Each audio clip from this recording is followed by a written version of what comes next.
We are living in some tough economic times, and every day we hear depressing news about unemployment and foreclosures. My guest today lives on the front lines of the global recession. Come with me.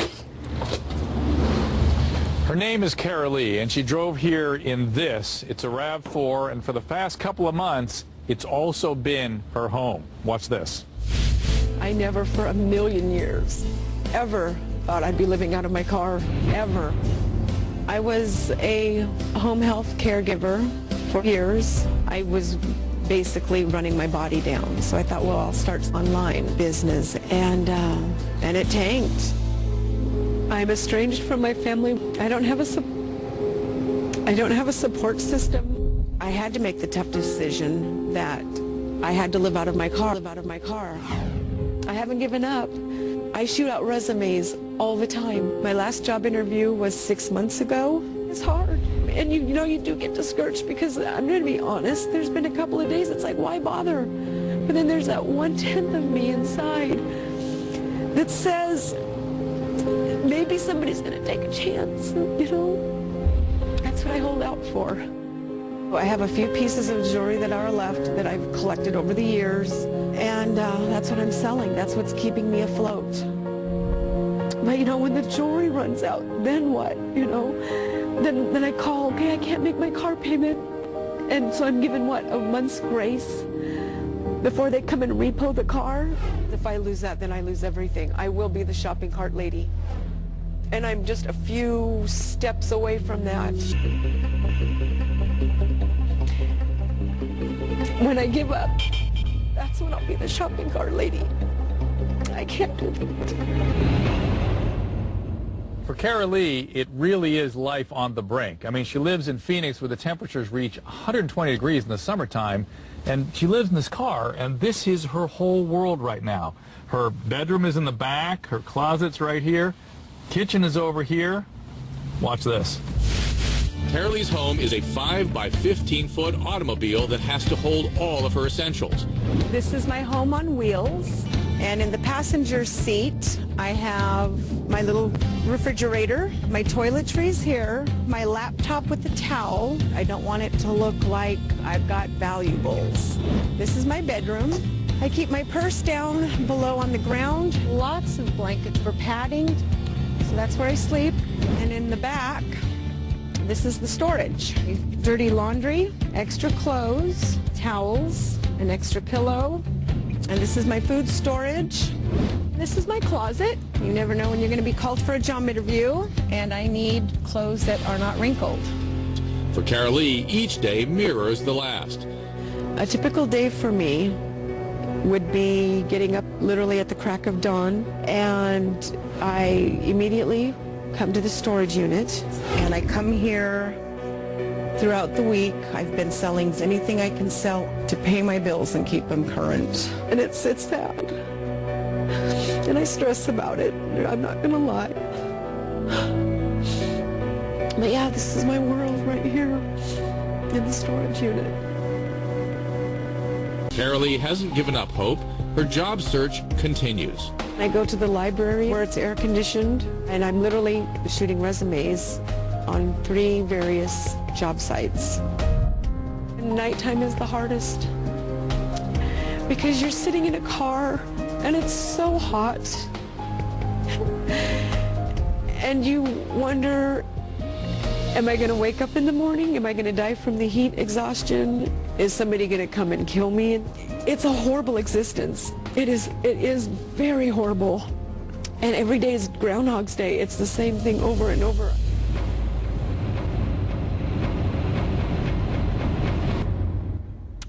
Please welcome Carolee to the program. Carolee.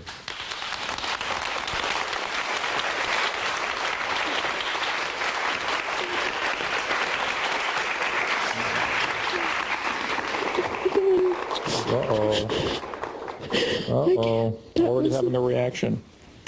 I can't believe that's me, and it's so hard. After today, it's going to be that was me, I hope. Okay.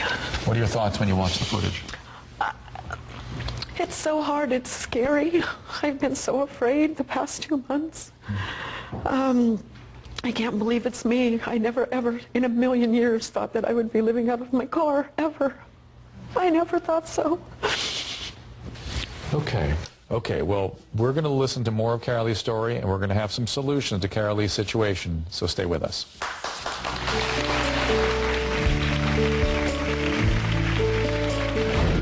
I'm one of Dr. Drew's Lifechangers, and we are going to help you. We want to change this situation. And a very special surprise.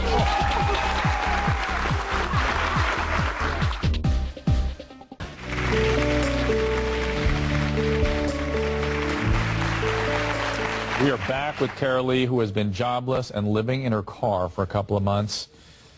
Carolee, this must destroy your self-esteem, doesn't it? Yeah, it does. I felt worthless. I felt like a loser because I lost so much in the process of moving into my car. At one point, I had a 2-bedroom townhouse, and I can't put a bed or stuff in the car, so I had to give it away. And I had to literally downsize everything into a 5x5 storage unit. Well, I must tell you that your story is something, I'm sure you all agree with this, this is not something you can turn away from, your story. And so when I saw it, I knew we had to do something, and I knew we needed to act fast, because this is I mean, if anybody lived in Phoenix, 120 degrees there. I just spent 5 minutes in her car, and I came in here short of breath. So I called in one of my top career life changers to go to Arizona and get Carolee rebooted and reemployed. Carolee, I am Nicole Williams.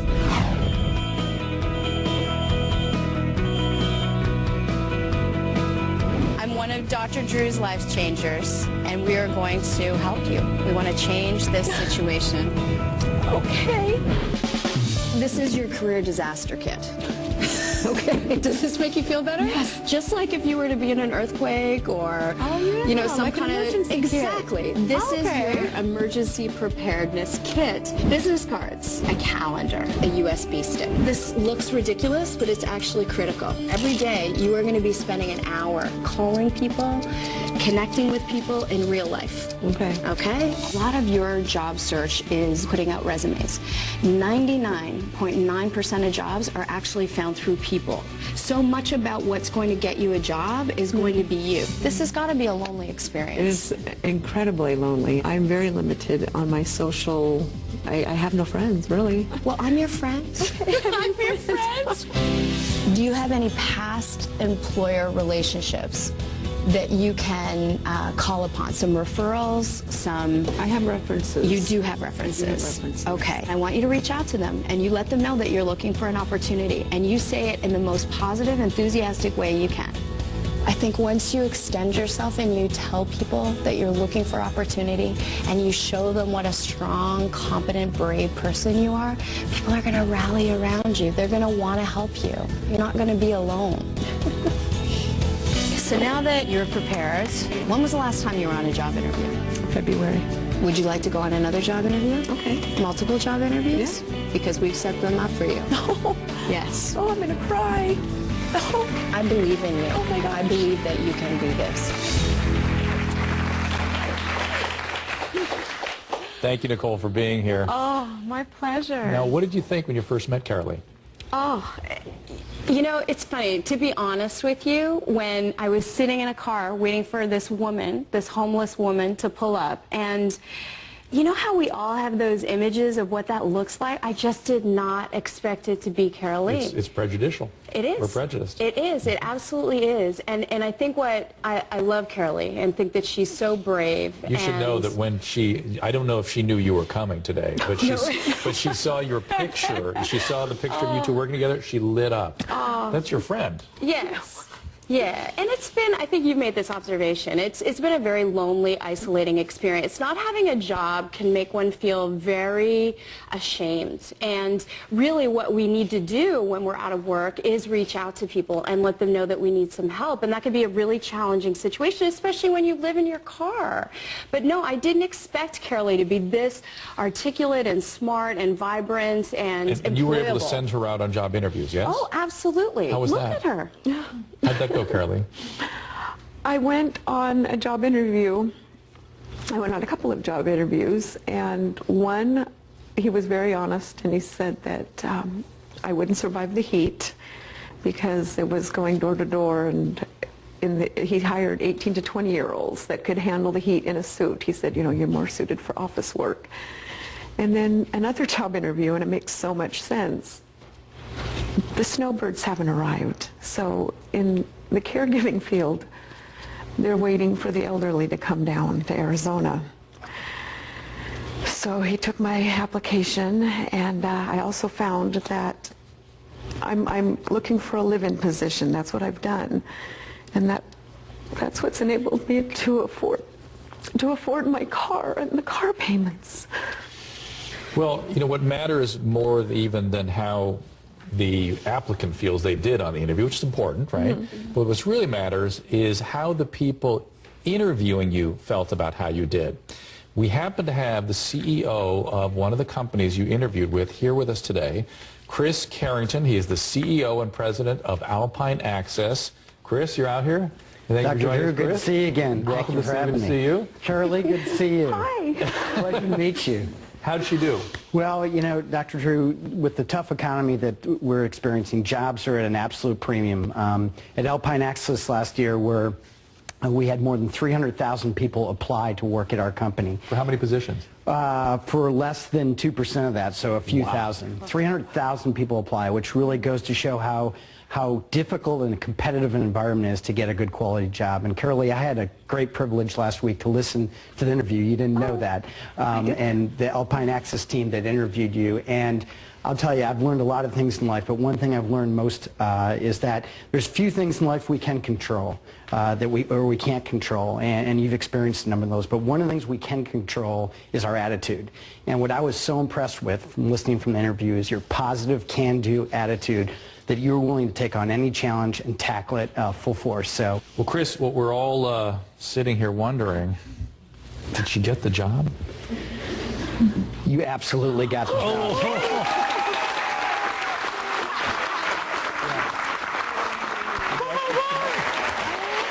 That's awesome. Isn't that a good deal?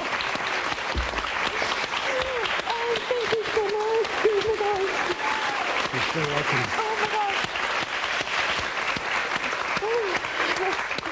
Carolee, you didn't just get the job, you earned the job. You deserved this job. You did so well. Like I said, we interview hundreds of thousands of people over the phone, and it was your attitude, and I didn't know of your difficult background. That never came through. You put all that past behind you, and you put yourself forward in a way that represented you in a great way.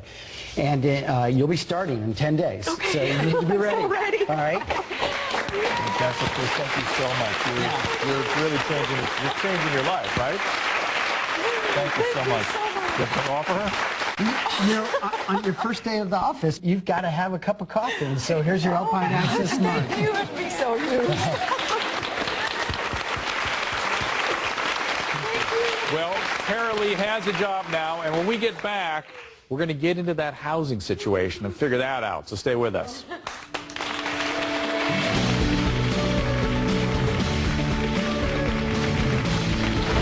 Up next, Carolee gets a new lease on life.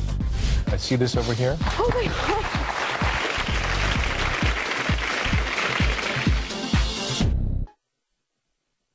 Here are my top takeaways for creating your own career disaster kit.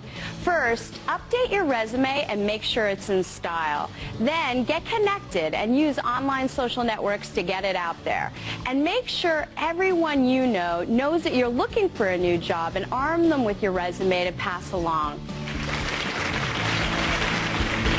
Well, naturally, being jobless and homeless can lead to intense feelings of depression and isolation. But, Carolee, I need you to know that there's a light coming at the end of the tunnel. We got a job. I know. Thank you. Well, I've got another life changer. Buckle up, everybody. My next life changer battled back himself from being homeless not once, but twice. People don't know this about him. He ended up creating the worldwide brand Paul Mitchell. Please welcome John Paul DeJoria to the show.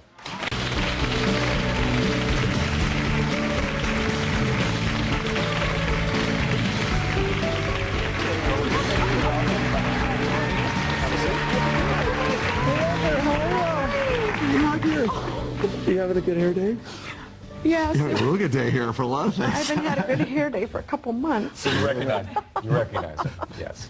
Okay, well, John Paul, your story is not all that different than Carolie's, is that right? No, not at all. I was homeless twice in my life. In fact, when I started Paul Mitchell Hair Care, I was homeless. My backer pulled out. I lived in my car for the first 2 weeks.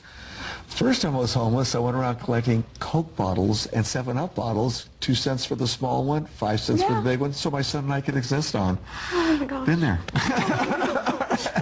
I mean, it takes your breath away to think about your story. I mean, it's so inspirational. You still have this amazingly positive attitude. Did you always have that? Yeah, I think so. Yeah, I did. You know, as you know in life, even when you're down and out, sometimes you just need that extra from whatever it is from within to continue going. At the same time, have that positive attitude. It's kind of like the gentleman said, you got the job, you earned the job. They didn't give you the job. You had that attitude. You wanted it. You wanted to do it. John Paul, tell us about JP Selects. Sure, you betcha. jpselects.com was put together so people could buy sustainable products that last forever. In your particular case, you're doing some great things, and we want to make you a little more sustainable. So what we want to do for you is this, in your life. We're going to pay your rent for the next year. Oh my God! But that's not all. I think there's more. I think there's more. We want you to be sustainable. That's not all. We know that in your new position, you need some technical things. We're going to give you a computer and everything to go along with it. Okay?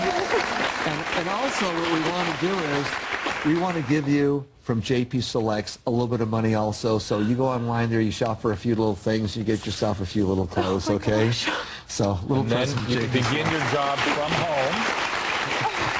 Here is the lease. You can sign it right now. No way. No way. Yes way. Here you go.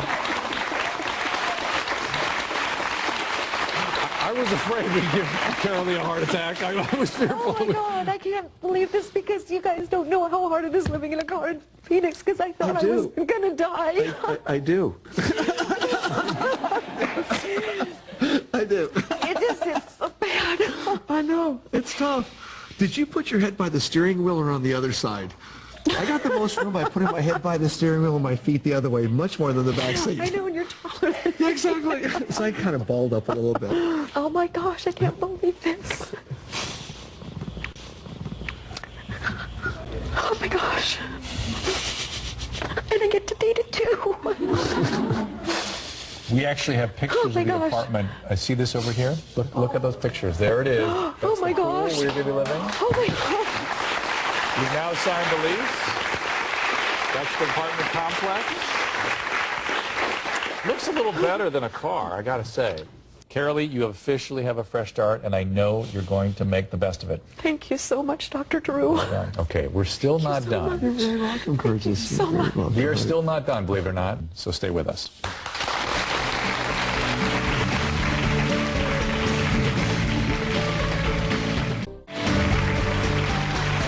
We are back with Carolee. Carolee, you ready to take this journey? I am. And Dr. Drew, if it wasn't for you and Lifechangers, I would have died out in that car.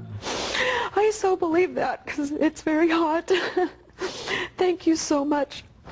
Thank you. It breaks my heart that you had to come so close to the edge like that. You didn't deserve it, but you do deserve all this, and so I'm very happy for you. But listen, the one thing I think is different about this group, this program, and my staff is we want to really stay with you through the change. So we're going to be checking in on you. We're going to watch how this develops, and I can't wait to see how far you go with this. Absolutely. Congratulations. Thank you so much. I'm out of time. I want to thank our great friends John Paul DeJoria from JP Selects, also the CEO and president of Alpine Access, Chris Carrington, and of course Nicole Williams for the help that they gave to Carolee. You can get even more tips from any of these folks and our staff as well by going to our website, drdrew.com. I will see you next time on Lifechangers.